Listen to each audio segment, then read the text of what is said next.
Cara start trading today. Okay, so hari ni kita nak share sikit cara untuk korang nak trade dengan mudah lah. So kalau korang tak tahu nak trade macam mana, korang boleh saja follow trend. Okay, so follow trend ni korang kena set up moving average dekat korang punya graph ni. Tekan saja F function ni, tekan moving average, boleh set up dekat 50 ataupun dekat 20. So 20 ni adalah line merah ni. So kita tahu sebelum ni price tu dia takkan menyentuh line merah. So kita letak stop loss kita dekat line merah ni saja.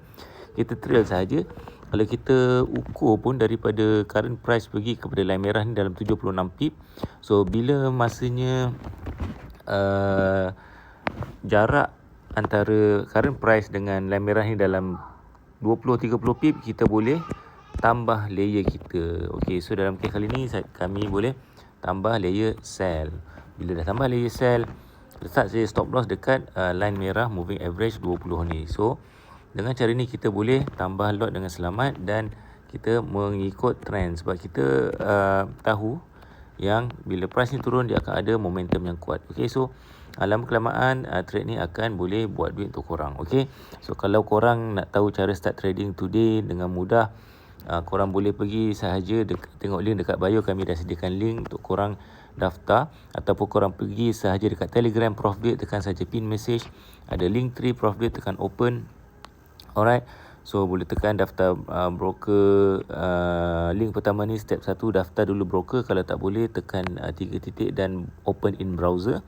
Lepas tu install app trading. Step ketiga, korang follow signal trading dekat Telegram Profit. Okay, so kami akan share lah signal trading yang ada untuk korang boleh juga buat duit. So apabila price tu dah turun sikit, line merah ni ada penurunan, korang boleh tarik saja stop loss tu ikut line merah. So simple saja trading ni. Dengan cara ni korang boleh minimumkan risiko dan korang boleh tambah keuntungan korang bila price tu semakin turun. Okay, so dalam kes kali ni kami boleh buat dalam RM100 modal, dalam 100 lebih boleh buat RM100 juga. So simple saja. So pastikan korang tengok link dekat bio, share video ni, save video ni, share video ni pada rakan-rakan. Jumpa lagi dalam video akan datang.